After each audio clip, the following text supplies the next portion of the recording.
Hey everybody, welcome to MT Guitar. I wanted to share with you three concepts for connecting the shapes of CAGED. We're going to go over the basics of CAGED briefly, and I'll show you two major keys and a minor key using the Pentatonic Scales as a basis. This is an issue that comes up quite often with my private students, with my subscribers, patrons, where people are wondering, how do I connect the shapes of CAGED?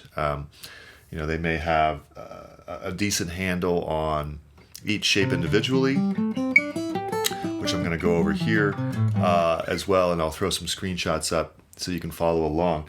And then, at a certain point, each shape has its own visual, and it doesn't really connect musically with the other shapes, or at least you may feel that way based on where you're at with it. So let's dive in and first kind of define CAGED a little bit very briefly. I have some videos on CAGED as well where I go into more depth, but if we just take the key of C, okay, we can play C in 5 different chord shapes. Some of them are kind of annoying to play, but they are visual cues of where we can play our triads, our scales, our arpeggios. So here would be the C shape. It's literally the shape of a C chord. This would be the A shape. It's like an A chord moved up 3 frets. Here's the G shape, not fun to play in its entirety. E shape, like the F bar chord, or the E chord up 8 frets. And then finally the D shape. With each shape we have corresponding scales, which we want to connect with the chord as soon as possible. If we play a C major pentatonic, for instance, this would be the open C shape. I'm going to go through them kind of quickly here. This would be the A shape. This is actually the shape that goes along with that A shape. And then this would be the G shape, E shape, and finally the D shape. I go all the way down here. Some teachers go like that. Now, once you get there, the C shape is just repeating. Once you get to the 12th fret of the guitar repeats of an octave. But it's kind of nice to do that as well, just to play a fretted C shape pentatonic scale. Now, let's start with method number 1, concept number 1 for connecting these 5 shapes. Sliding around. Sliding around quite literally will force you to encounter multiple shapes. For instance, if I play the first 4 notes of a C major pentatonic here, and I'm locked into this position, I could also say, well, instead of going like this, I could go, or even better for my fingers, I could start with the first finger and play the same exact notes as this, but slide up. Now I'm accessing the G shape. Even though I'm not playing the whole G-shaped chord, okay? So you're basically connecting the A and G shapes by sliding up here, okay? Now, not only does it combine the shapes, but it sounds cool. You may not want to slide all the time, so, it would get a little redundant, but you could do it as an exercise to force yourself to combine these shapes. Here's another example. If I want to go, I could just slide it up, or slide it up with the 3rd finger. Okay, same thing here. I have these 4 notes, but I could go, and then I could even slide, if I want to go, say I'm in this E shape here, and I just want to go, maybe I want to go slide up.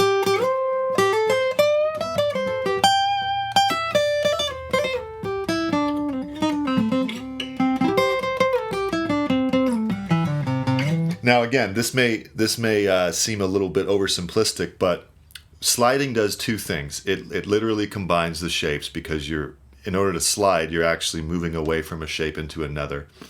But the other thing it's doing is it's messing up your fingering, which is sounds maybe like it has a negative connotation, but I'm actually meaning it in a more positive way.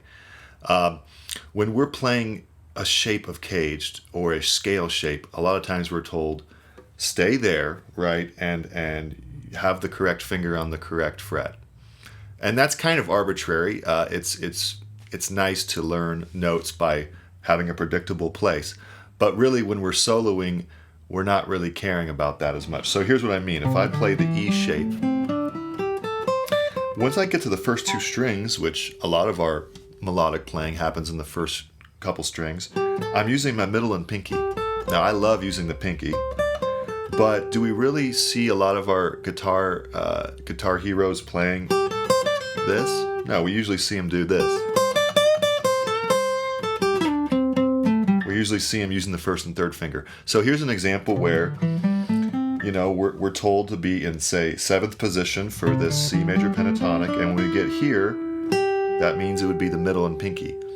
But like I said, a lot of times we don't want to use those fingers because they're not the dominant fingers as much as the first and third are. So if I'm playing and I'm sliding around into this shape, I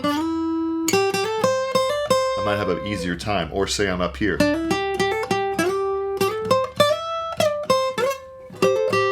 Now I'm sliding too much because I'm proving a point and I might be exaggerating it a little bit. But a slide here and there will, especially when you're practicing and you're not performing or something, will basically force you to confront these shapes. Now I'm in the E shape. Now I'm in the D shape. Now I'm in the C shape. Now I'm not thinking about that when I'm playing, but as I'm teaching and demonstrating it, I guess I am. Okay.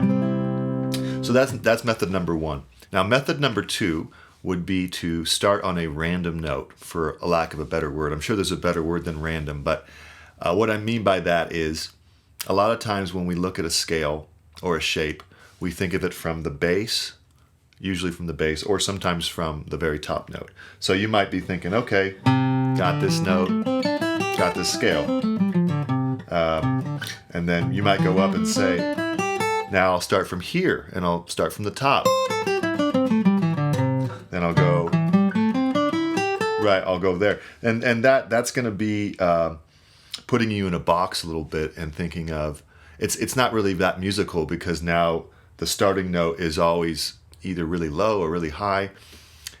So what can we do to fix that? Well, I can go to each shape and say I'm going to start for now on a random note. Maybe not the best thing to do forever because you want to be a little more intentional.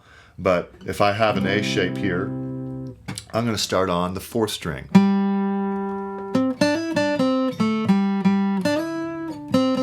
Now, why does that connect us with the shape? Well, because now when I go to the G shape, I can also start on a note that's not the bass. So, for instance, start here. Now I'll start here.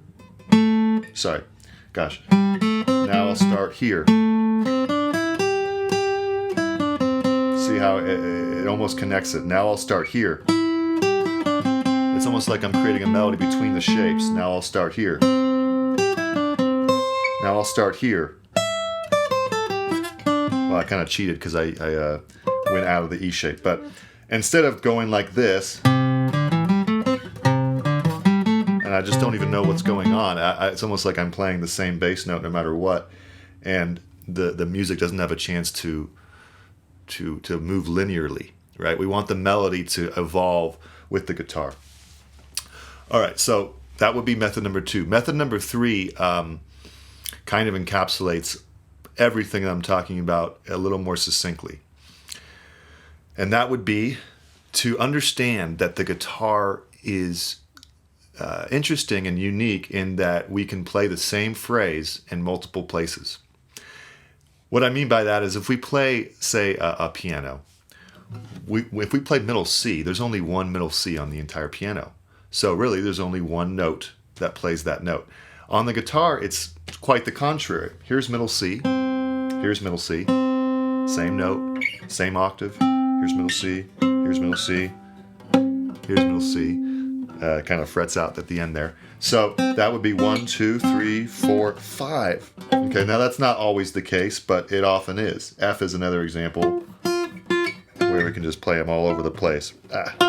So what that means is, same thing with wind instruments. I've started with flute and and eventually saxophone. And when you play a different octave, you play the same fingerings, right? So point is, with guitar, we have totally different fingerings for the same notes sometimes. So what the third method would be is to play the same phrase in the different shapes and in different octaves. Okay? Play the same phrase in different shapes and different octaves. So, let's go to G major pentatonic. Okay, so this is the G shape. Here's the E shape, D shape, C shape, A shape. And then it repeats back to the G shape. We've got the pentatonic scales. Right, there's the E shape, this is the D shape. Here's the C shape. Here's the A shape. Sorry, I'm rushing through it. And this is finally the G shape repeated up an octave. So let's say I want to play the same phrase up and down. And then we're going to do this in minor in a sec. So, all right, here we go. I'm going to play a phrase in the E shape. Now I'm going to play the same phrase in the D shape. This is an exercise you should try. Same phrase in the C shape. A shape. G shape. All right, what if I do something like... okay, so that would be...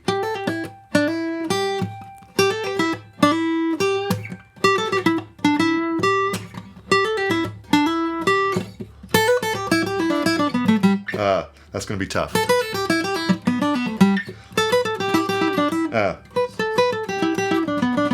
Here we go. Here we go. Okay, that was kind of tough. I started on the second degree. Okay, so that is really good for connecting the shapes because now it's all music. Shapes are just a collection of notes in a certain tuning, right? Or a certain setup between the frets because of the tuning. But really what's important is what notes are you playing, what expression are you portraying. So the final key to this exercise would be to play things in different octaves. All right, and that's really where it gets cool. Kind of was trying to save the best for last. So if I have A minor, all right, and we all probably should have started with this, right? This is the first scale a lot of people learn, the A minor pentatonic scale. Of course, we have the other shapes. All right, there's that one. There's that one. C minor shape. The minor shapes, the minor chords themselves are kind of a chore to play. Almost impossible. So, not very fun. But the scales themselves are just as easy as the major pentatonic because it's relative. So, let's take a riff and play it up and down an octave. And I think you'll see what I mean here. If I just take a real basic bluesy shape, a bluesy phrase, and I go up to another octave and I start with the same finger, I'm automatically accessing now this shape without even really thinking about it, which is what you want to do. You don't want to be glued to, gosh, let me move to the D shape now. You can do that once in a while, but maybe not all the time. So here I'm starting in the E minor shape. Now I'm moving it up an octave. Now I'm moving it to this shape. You wouldn't even know it wouldn't even be that obvious unless I played the bass, right? But I just playing the same phrase and it happens to be from this shape. So one more time.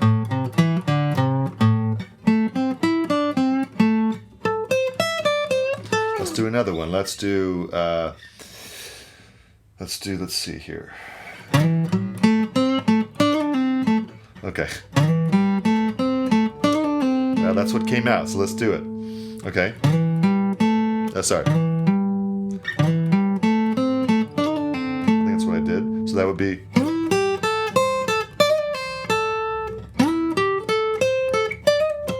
So I moved it up an octave to do two different shapes.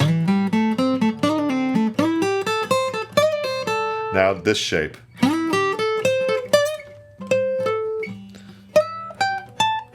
Can't go that high. Is that making sense? Basically, we can move these phrases up an octave.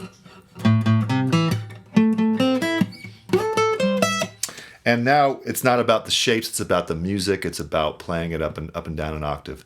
That's, like I said earlier, really clear on a piano because it's just literally moving the same notes up and down, and it's the same visual. With guitar, we have this problematic tuning between the third and second string, so it kind of messes up our visual. But these are things that you can overcome with repetition, with exercises. So hopefully that makes sense. You've got these three concepts to work on, and I will have the tabs all on the Patreon. So check those out, and hopefully this helps. Let me know, and we'll see you next lesson. Bye.